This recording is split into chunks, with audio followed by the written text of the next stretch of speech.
Oh, hi everybody. How is everybody doing today? I'm gonna show you some of my favorite metal bands, actually hair bands or hard rock if you want to put it that way. My top 10 CDs in my collection, the hair metal, you know, what they would refer it to. Um, and Here's one of them right now. LA Guns Cracked and Reloaded. This album is probably considered their best album, and this is from uh the the lineup that they made famous is mainly Casey Guns, Phil Lewis, Mick Clip, Steve Wiley. Uh, there's one more member that I can't remember. Sorry about that. Uh, this the CD is like really good in my opinion. Uh, so moving on to the next one. Uh, Firehouse's first album, very solid album. Uh, Still love it till this day. And just all around good music. Vixen, great stuff. I am working on trying to get their other two releases. Bought this a while back. I was lucky to find them. I Do a Broken Heart, very, very good song. On here, they plan on having an album out sometime late this year, maybe next year, one of the two. And I would recommend this to listen to this album if you're like into really hard rock stuff. Of course, uh, the original Stay Hungry, not the re-recorded that they put out like several years ago already. And Twisted Sister's last album was a Christmas album, which I found it a little odd, but this is considered their all-time best album and probably their commercially successful album.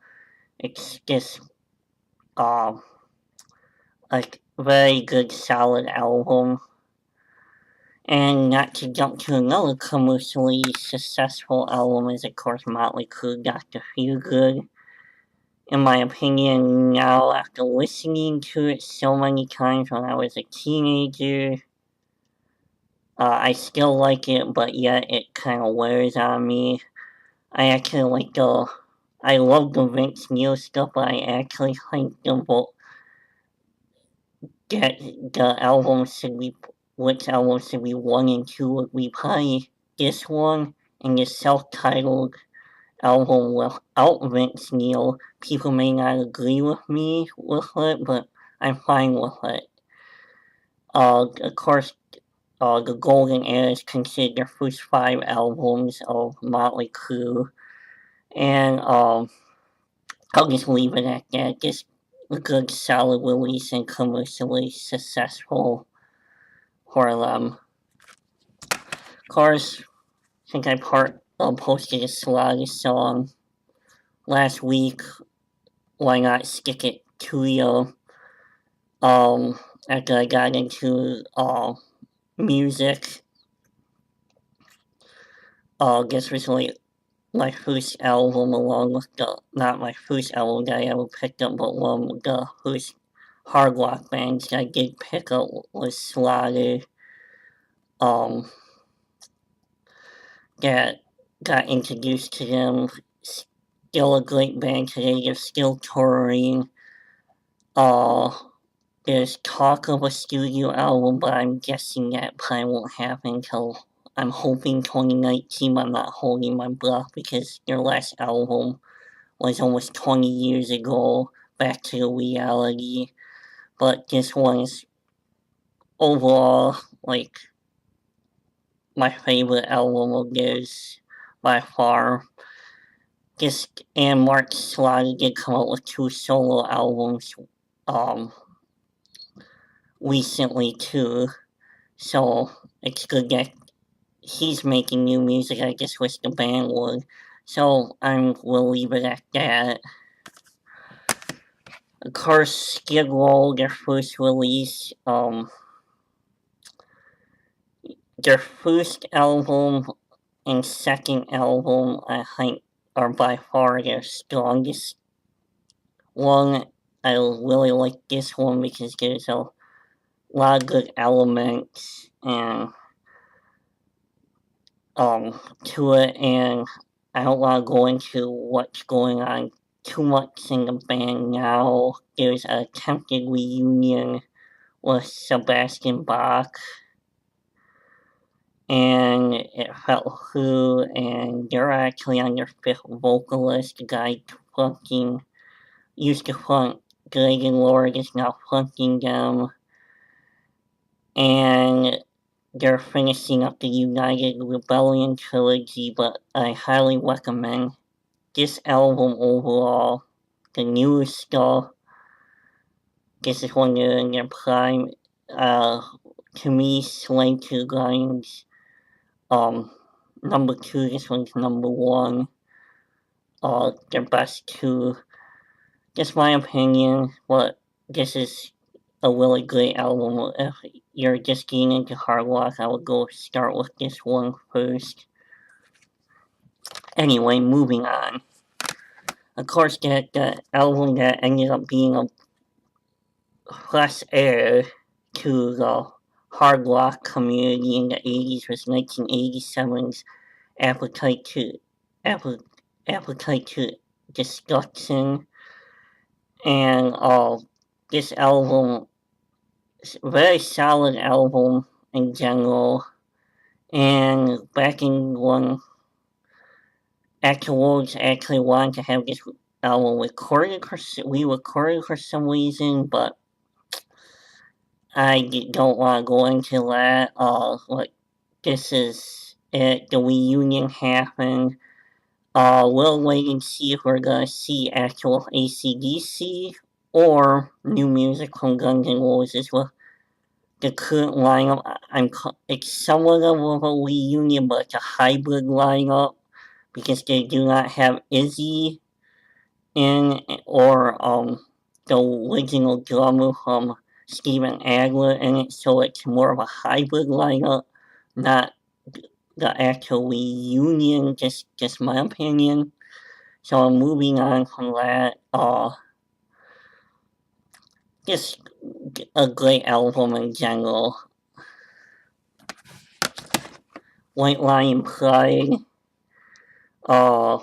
This band will not be coming back whatsoever.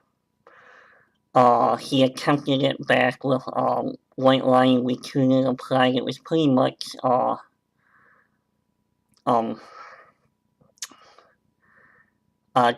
this is from the original lineup of the band. Rita will not come back. This is their most solid CD. And I will highly recommend this release if you're first checking out White Lion. You can probably start out with this one, and then if you're more interested in hearing the band more, of course, when the Sit and Cry, Hungry Wait, all amazing songs. I'll just highly recommend this band. It's just too bad no original reunion talk, but he is continuing to be, Mike Tramp is continuing to be a solo artist, and that's that. So this band is resting in history now. And last but not least, Quiet White Metal Hell. I would highly recommend this CD. Of course, this was actually not the original lineup of the band. Randy Rhoads was the original guitarist. This one features Carlos. and this is their most successful album, and the band continues to tour till this day after Kevin DeBro's death. I did hear the new one without Kevin DeBro. I'm not gonna go into that one, so get into the lineup changes of the current version of Quiet Riot. There's no original members in this band anymore whatsoever. This is a good, solid release, and I would recommend not to just favor this release, but overall, just check out the band, check out all their other albums, and make your own judgment about them. So I would like to thank everybody for tuning in, and I hope you enjoyed this vlog. I will see you in the next one. Everyone have a good day. Bye.